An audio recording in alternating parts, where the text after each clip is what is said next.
Today I talk about the decks I use for others. Hi friends, welcome back to my channel. If you're new here, I'm Casper, the boy diviner, and I talk about tarot decks, what I use, I show you my collection, I talk about things I buy, things that I want. If you don't know, I'm actually sort of a professional tarot reader in a way. I read the tarot for my clients. So you can find me on @boydiviner on Instagram, and that's where I usually get my clients. When you go to the highlights, you can see my services.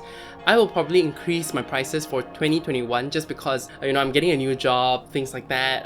Things might get a bit hectic for me, and so I wanted to make sure that my intake is regulated. I know a lot of you out there watching my videos are kind of tarot enthusiasts, and some of you actually do readings for your family and friends, not only clients, and I just wanted to show you what criteria I have for a deck when I use it for others, and what deck I use for others, especially my clients. One of the first things you definitely need when you look into using a deck for others is that you have a relationship with that deck. I think it's okay if you're not taking payment. I think if you are just doing it for fun and your client or your friend or your family knows that it's just for fun and just for practice because you want to get to know a deck better, I think that's fine. But if someone is paying you for a service or it's a serious question, I think it's always better to use a deck that you already have a relationship with, a deck that you can understand, a deck that you already worked with enough to know that you and that deck can understand each other. So I think that is the first thing and the most important thing. I think another thing that I try to go for when I pick a deck is that it's a very traditional or more serious kind of deck.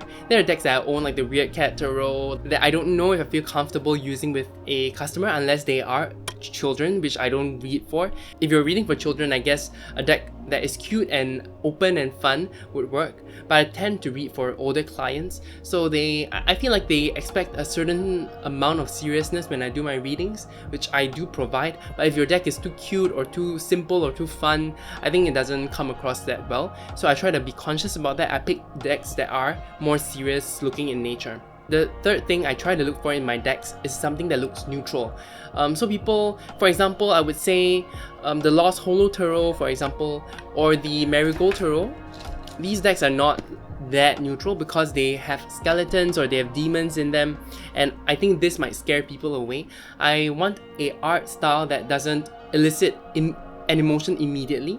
I think it might be good if you're reading for yourself to have this kind of emotion, especially if you're doing some shadow work for your clients. They might not be ready for that. They might really just need advice, neutral advice on a certain issue. So I try to find decks that are more neutral, also decks that are not like too airy and fairy and light. I try to find something that has both the light and the dark, and sometimes it's a bit difficult to find a deck like that. But after working with a deck, you can find the light and dark in any deck, I believe so. But again, I'm trying to see from my client's perspective. When they see the cards, do they, as a newcomer to tarot or someone who is new and seeing these decks for the first time, do they have a visceral reaction, whether it is an overwhelming like, oh, this is so nice and so sweet, or an overwhelming, oh no, it's gonna be terrible because I see a lot of skeletons and a lot of skulls, So I try to find a very neutral deck in the art and the imagery. The next thing I look for is scenic pips. I know this is not for everyone. Some people are good at Marseille. I feel like some people are great at pip decks. So it really depends on what kind of tarot reader you are. There are a few types, right? There are many types of tarot readers. Some people don't show the cards while they do readings, so they just tell you what they see immediately. This also happens a lot for feng shui consultants. Your client is not interested in the means of how you get to the answer. They just want the answer. So in those cases, I think you can use any kind of deck you want because you are talking to the deck.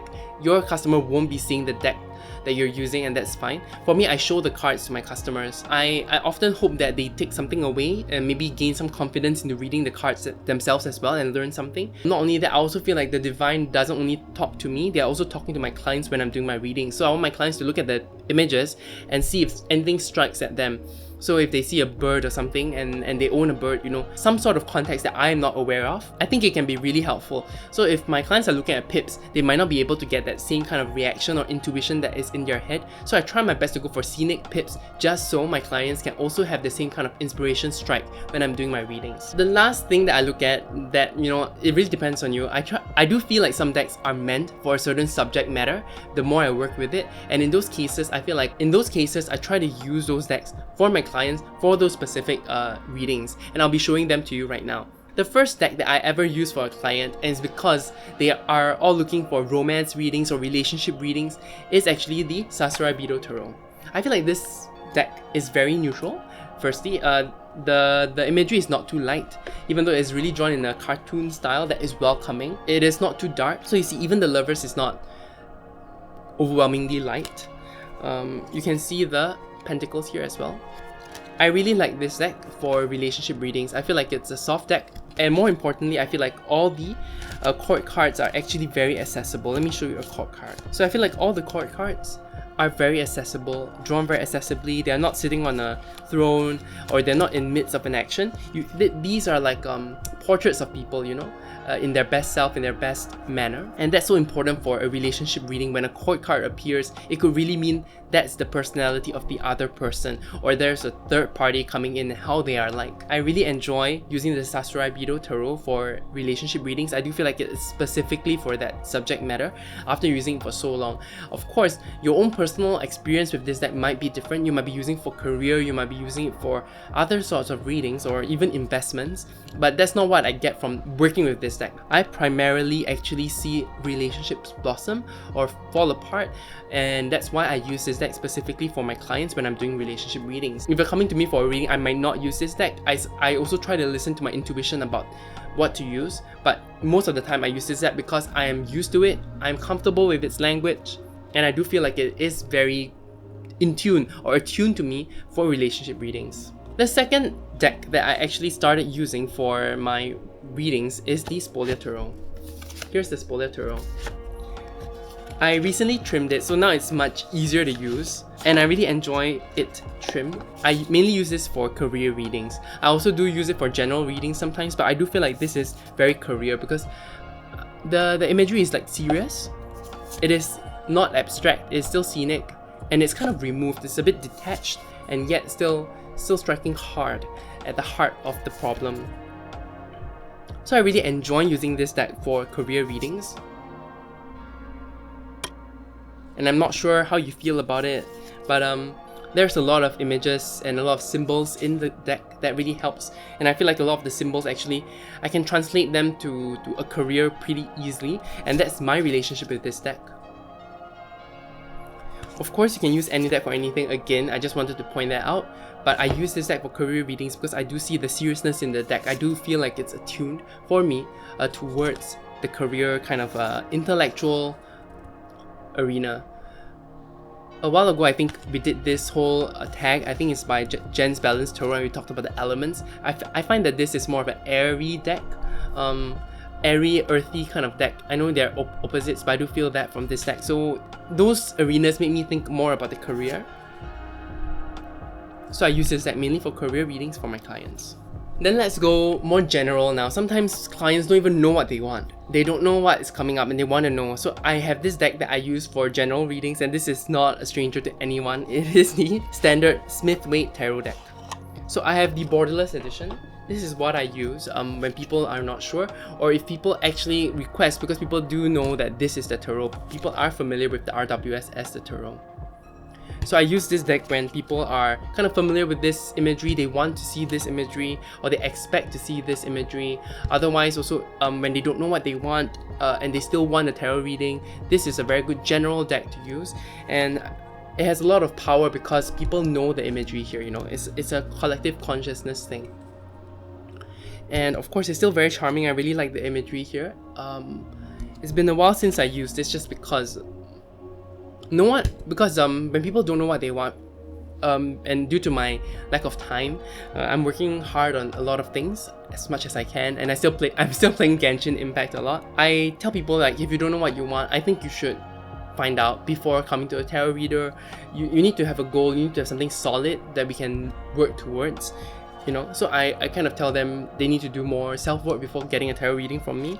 If they are comfortable, they can go to someone else as well. I'm not the only tarot reader out there, and I primarily am doing my readings just to try to help people. So sometimes I don't feel people are ready for the help that I give because I'm quite a tough person. and it's okay. I'm sure they'll find someone that can help them better than I can. And so that's my ramble, I'm sorry, but this is the Borderless RWS deck, and I think it's a really good deck for general readings. This is one of my top decks of the year, which I'll do soon, a walkthrough of the top decks of 2020, those that have been released this year. I use it for myself as well. Most of these decks, I don't usually use them for myself. I use them mainly for clients. Only once in a while I use it for myself. But this one, I use it for both. I feel like it's a good deck for self-shadow work, but it's neutral enough for customers, and I feel like I have grown a really good relationship with this deck, and it's the Tarot of the Holy Spectrum. I also put the extra card, which is a Void card, in it. So it's very interesting. It has not come up for any readings I've done so far with this deck, but I really like this deck. Oh, the Void card is here. So I have a Void card. So if this really comes up, I'm going to tell my client like, hey, they don't want you to know anything. But I do like this deck a lot. The thing about this deck is it's a bit detached. So I might not opt for this one if we're doing a relationship reading, just because there's a detached nature that is kind of the bias in this deck. But overall, the imagery is neutral enough for any other kind of reading, like career, finances, any other subject matter. In some cases, I do use this for relationship readings as well. So it really depends, but most of the time I wouldn't pick this one. I'll still go to my go-tos, which is the Sasarai Beetle Tarot. So in the past, I might use the RWS deck. Now I use this for general readings when I can. Yeah, I really feel like it is a very, very interesting deck. Look at the Devil. I might even talk about this in my most anticipated decks of 2021 because he's re-releasing with new imagery for the second edition, and I'm excited for that. I have not seen it yet, and I can't decide if I should get a second copy. I don't know if it's crazy because I try not to own two decks of the same imagery, you know, it doesn't make much sense even if the imagery only differs a few, so I try not to do that. But I really enjoy this deck so far, so I am still holding on to that and thinking about it. So I would say that the Tarot of the Holy Spectrum is a neutral enough deck to use for everything, but I lean it towards finances and career and something more solid. I wouldn't use it as much for relationship readings. I have another one that is general, but it leans towards emotional, and this is the Cosmic Slumber Tarot. The only thing about this deck, it is hard to film because it's so glossy. So sometimes, because I film my remote readings for my clients, I really don't enjoy the glossiness of this cardstock. I really wish they actually came out with a matte version. And I'm really a bit worried about how I'll feel about the White Newman Tarot because I have a feeling it's going to be glossy. But I love that imagery, so we'll talk about that when I talk about my most anticipated decks of 2021. Let me know if you have any decks that you want to talk about for 2021 down in the comments below, because I think I missed a few good decks when I did all these anticipated decks in the past, so I don't want to miss anything out. I want to consider all the decks that are out there or announced for next year so I can give you guys a good overview of what I think is exciting. But yes, this deck is pretty good. I like this deck because it's a very dreamy nature. All of them are in their pajamas going somewhere, and the only thing is the glossiness of it. The court cards and the majors are amazing, I would say. The pip cards are a bit more simple but still beautiful, and I really like how some of the imagery here is a bit more positive than the usual kind of things, but it's not light enough to be not used. You know what I'm saying? I try to find a good balance, so this is good enough. This is not too light. It's definitely lighter than compared to the Tarot of the Holy Spectrum. I do feel like these two decks are opposites for me. So the Tarot of the Holy Spectrum leans towards the darker side, but still neutral enough, and it leans towards finances and career, whereas this leans towards the emotional side, and it's a bit lighter than the neutral, but it's still neutral enough to be used for clients. Look at the Empress. These are all the decks that I usually use for my clients. I hope this video helped. If you use any specific decks for clients and you know why, please share down below. It really will expand my tarot knowledge as well, and I love discussing things with you guys. And if you enjoyed this video, please leave a like and subscribe. It really helps me out. And you guys have a great rest of the day. You take care. Bye!